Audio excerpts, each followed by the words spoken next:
This is Patitos Gang, and you're welcome.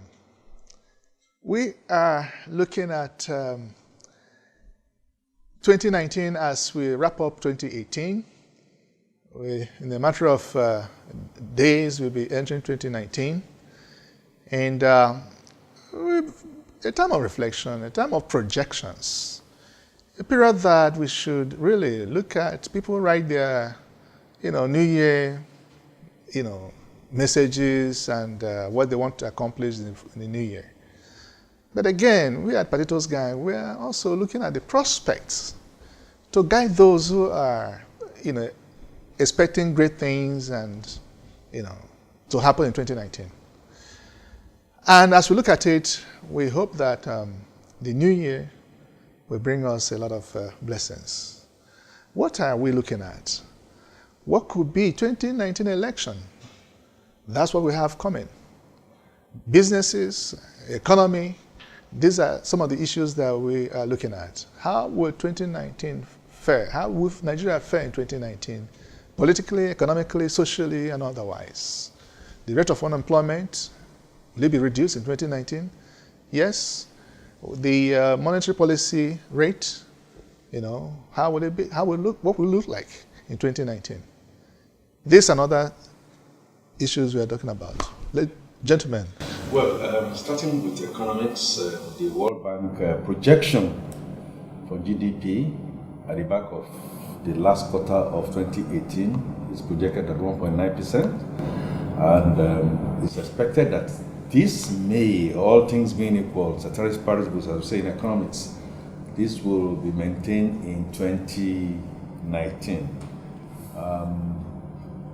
The Mystery Index, which basically is a mixture of what's the inflation and the unemployment rate, is which people have assumed that is more in the double digits in the second, third, fourth quartile, will be such that will be ameliorated by consistent policies which Mr. President has promised in terms of raising the percentage of the budget that goes to education.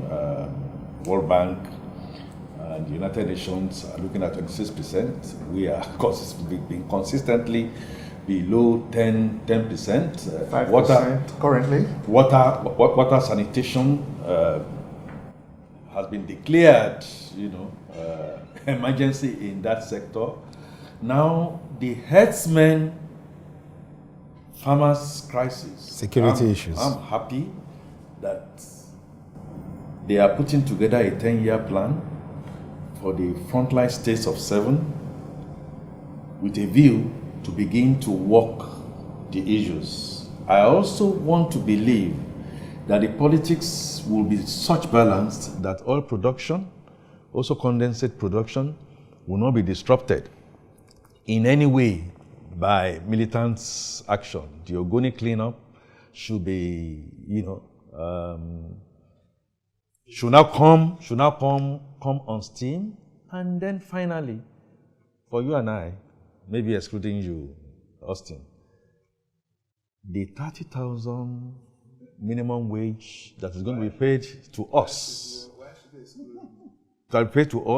even though still goes beyond the sustainable millennial goal of zero poverty. On translation, comes to about 84%, means the average civil servants or people in public service will be going home with $84, which is not going to be looking. I know. My son, who is doing youth service in Owerri, called me the other day and said, look, there'll be war in my house, so you people should not tell the government to approve that 30,000 so that he himself will benefit from that 30,000. That 19,000, I know his appetite. He can only last for one day. You can imagine, and then this government. So I've told him that I've told the government, and the government has promised to pay 30,000. No. So do you think that in the year 2019 that make good that promise so that I can call him and tell him? When they were paying 18,000, so many states were not paying. Hopefully, I hope This is where I am weighing in. The attitude will be such that we shall all be looking at a holistic thing and do what is right for this country. This is where I'm weighing in. Why should Labour always insist on saying increase? For me, 30,000 is very poor.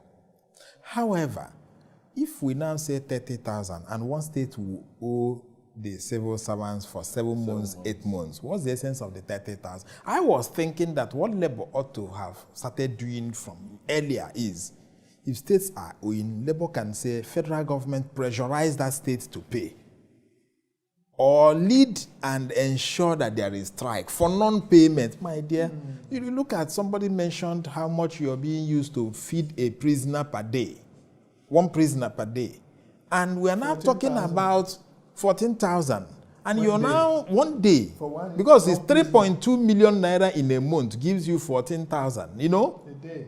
Now, no, per meal, it's not a day, per meal, yes. Now, you now start asking yourself, per meal, 14,000, you now start asking yourself, why are we really talking about 30,000 for a family of 6 minimum, you know? On my own, 13. Oh, okay, you're for a family of 13, and that also includes the school fees. That includes accommodation, or not, even if you say it's not accommodation, it includes health, school fees, and all this. Now, you know that it is too bad. But what will workers do? The next thing is productivity. I said, if we look at our economy in terms of global nature of the economy, you now look at the fact that the economy should move and look at the dollar equivalent of that money. The dollar equivalent, yes. This angle, you know, 2019 is going to be a good year for Nigeria. And let me tell you why. Because is it by way of prayers or by way of no. Based on no, it's not about prayer. Of course, we need that. Yeah, you can't keep that away. But we pray and not work hard. Yes, I'm looking at it from the point of agro sector, because the present federal government have done a lot of work, and the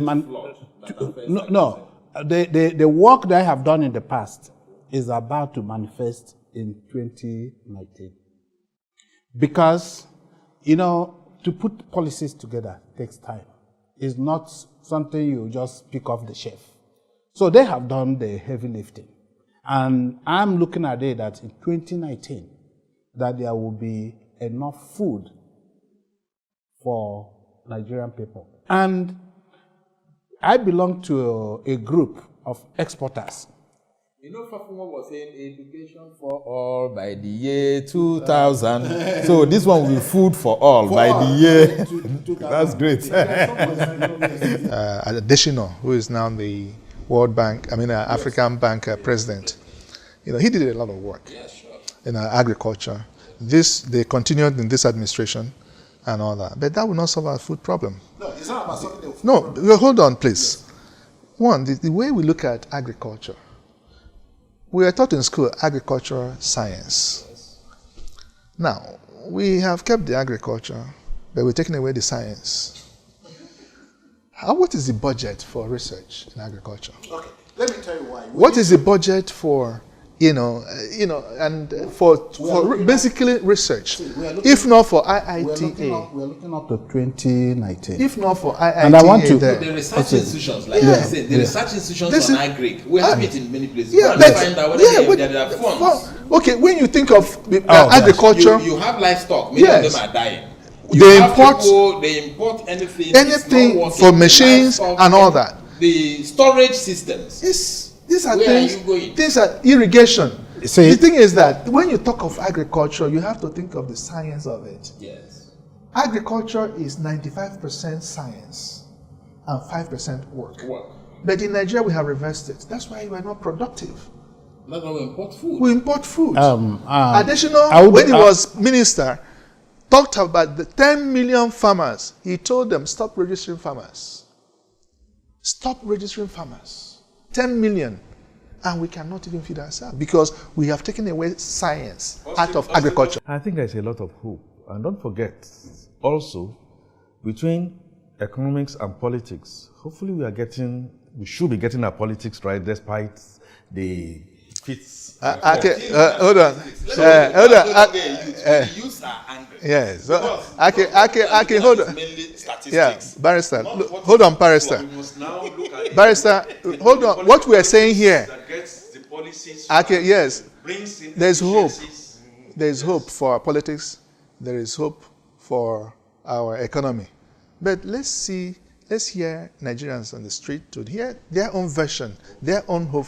Yeah, whether they share the same hope with us, because we are very hopeful. Whether the statistics is correct. Yeah, the statistics, whether it's correct. Don't go away. Let's go to the street and talk to the viewers and then hear them what they have to say concerning 2019 and the hopes they have. This is Patitos Gang.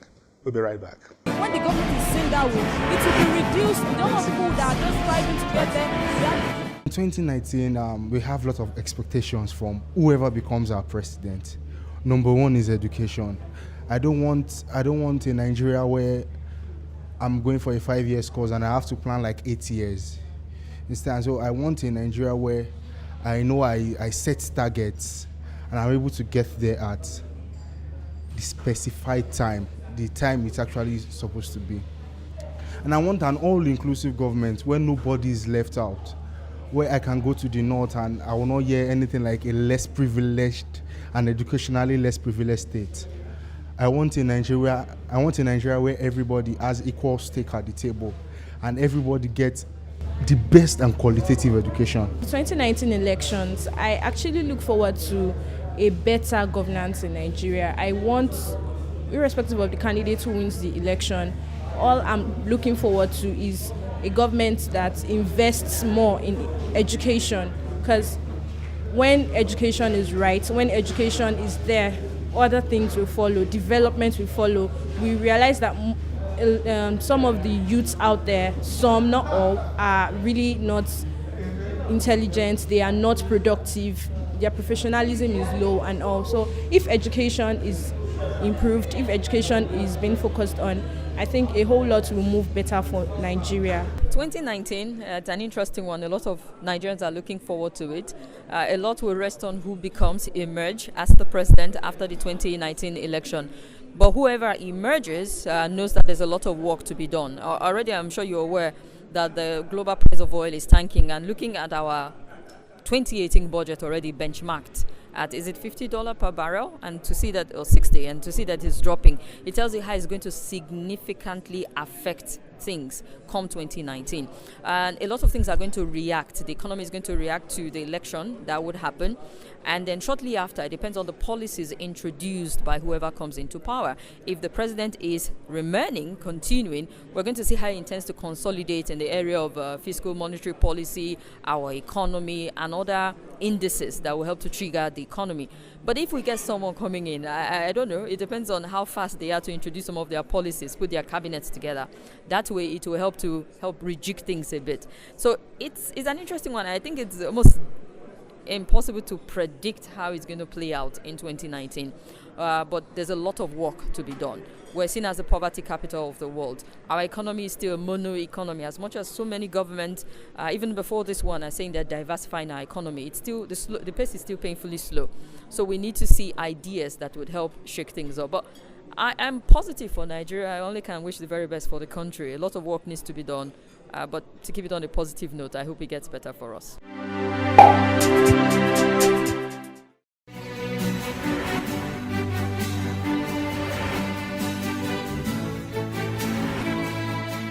Yeah, welcome back. This is still Patitos Gang. We have just heard the Nigerians in the street with their own views and hopes that they have for the new year 2019. Nobody that will tell you that things are easy. 1, 2, 3, 4 generations of graduates at home, they cannot get jobs. Equal opportunity is not open to all and sundry. We have policy somersaults here and there. I think this is the point where the Sustainable Development Goal number 16 should really come to be. Peace, progress, and institutions which should work. And most importantly, the 17th SDG that says we all must have to come together. We must all come to try and bake this cake together. The rule of law must be sacrosanct.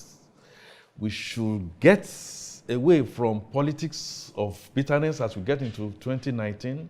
People who lose the election, should be able to accept that they have lost election, and people who win at elections should be able to be accommodative. That is what Let me tell you why I'm hopeful of 2019. You had just mentioned it, the unemployment. Our youths have waited too long for us to do something, for the government to do something. And something is telling me that I've woken up to know that that hope is not coming anywhere. Most of them that I speak to are now going into entrepreneurship. And to me, that is a big chunk of problems solved. Because all along, we have always told them, when you finish school, there's job, or you go and look for job. But the paradigm have shifted to where most young people, sometimes we don't give them credit, are actually creating job for themselves, doing all manner of things. And I intend to see that more in this 2019. You can say that that's my prediction, and that's what I'm looking at. I agree with you, Barrister Ike. Because in my home, I'm bringing up my children to think. I tell, look, jobs nowhere. All you need to create jobs for yourself. One is doing. Two of them are in entertainment. All of them are entertainment. One is reading law. He said when he finishes, he's going into modeling and all that. Before skills. So I'm building up.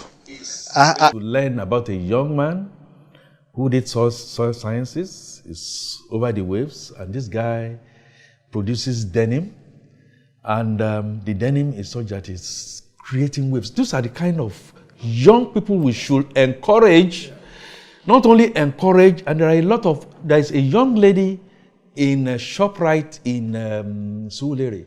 A young lady, you know what she does? A young lady, she manufactures shoes. Beautiful shoes. Unfortunately, while I was interviewing her, she made a statement that nearly drew tears off my eyes. She said, when I make this and I say I'm the one that made it, people don't want to buy. But when I now go to put it at Spain or whatever it is, it's being rushed. So these are the young people, like you said, that solve problems, look for innovative ways of solving problems. The Nigerians in techies, I don't know if you have heard about one Agabi who is doing waves in biological sciences. And the robotics guy. Yes, to bring them back and then encourage them. And this is where government comes in. So we are trying to keep government away from us. Yes. First is the enabling environment. What is the enabling environment? The first thing I want to see government do in 2019 will be one, security. Now, this young lady you're talking about may not be able to go to Calabar from Lagos by road to display her wares because of security issues and bad road infrastructure. Somebody who wants your child that is going into entertainment may not be able to, completely exhibit all because of security. So first is that if you like now, you look at the issues moving up, you look at 2019, you see that the security issues are still a problem. Look at December, look at November, so much kidnappings, and killings, political killings here and there. See, all those things that you have just mentioned, security, unemployment, food, scarcity, and all that. There's a word that says this word. I love that word. It says that mother of invention, that necessity is actually a mother of invention. And you can tell that Nigeria, as it were today, listen, because you see, we have to project optimism in order for us to capture it. We are talking about 2019. So all these problems that you have seen out there, the only time we will fail is when our youths are taking the back seat. But from what I have seen, talking to these guys on the street, No, yes, they are. I can assure you these guys are ready to go because they are no longer into government programs. 2019, what's your prediction? 2019 elections, what's your predictions? People should obey rules and obey the rule of law. If you lose an election, it should not be a do or die. You ask for my prediction in line with what Ike has said. Despite the challenges, we are going to have peaceful election, and somebody is going to win. Somebody is going to lose the election. Somebody is going to win the election, and Nigeria must continue, and Nigeria will survive. Nigeria will not disintegrate. Yes, the road might look like the road to Kigali, but like, and at the end of the day, we'll come out of it. Yeah. I am very, very, very hopeful that things will move on well for Nigeria. My prediction in 2019 is the election is that our youths would actually make an impact. They would rediscover themselves in the sense that the country weighs on their shoulder. And should they continue with what I have seen out there, the hunger, the thoughts, the country still weighs on the shoulders. Well, the future weighs on their shoulder. That's a good one. I like that. But having said that, we should not lose sight of our youths. Our youths is actually, they will be the one to make the difference in this election. Like it or not. We believe. I think it's more of prayers now. No. That we pray that they will work. No. Why I said it's more of prayers is that there is nothing empirical. There is nothing here to show. Why I said nothing to show for it is. I'll tell you. They were not giving tickets. I'll frame it this way. Yes, the youths are being had. Conversations and what I begin to see the youths display is quite positive. It will not end in 2030. It must be sustained for 2023. The old will not always continue to be there, and they have to shift it on back to the youth. To hand over To the youth. Are you ready? No, we are That's ready. the challenge. That's the challenge. The baton have already been handed over to them because the advent of this Major policy of not too young to run have actually putting them in a position for them to. What did the political parties do? No, how many youths have various? How many youths? Don't forget, we are looking up. We are not talking about the problems. Asking somebody to pay 20 million. Wait, you're asking a youth who doesn't have work to pay 21 million naira to contest an election. Meanwhile, you have signed a bill allowing him to contest. Back to framing this, I would say to you, Austin, are we ready to hand over to the youths? I would say yes. Are the youths ready? The youths should be able to speak for themselves. Now, what are the them to take over? So that is where mentoring is very, very, very, very important. And in any case, let me say this, very, very important. The youths who are gunning for presidents, the positions that we are having available is not just for presidency. The youths should find themselves in the National Assembly. The youths should find themselves in the local government areas. And time is not on our side. Well, this is where we draw the curtain of the program. Time is not always on our side when we discuss the Patitos gang. But let the conversation continue on the social media handles you see on your screens. And let the debate continue. And hopefully, 2019, as we step into it, will be a great year for all of us. So I say Happy New Year and see you in 2019, God willing.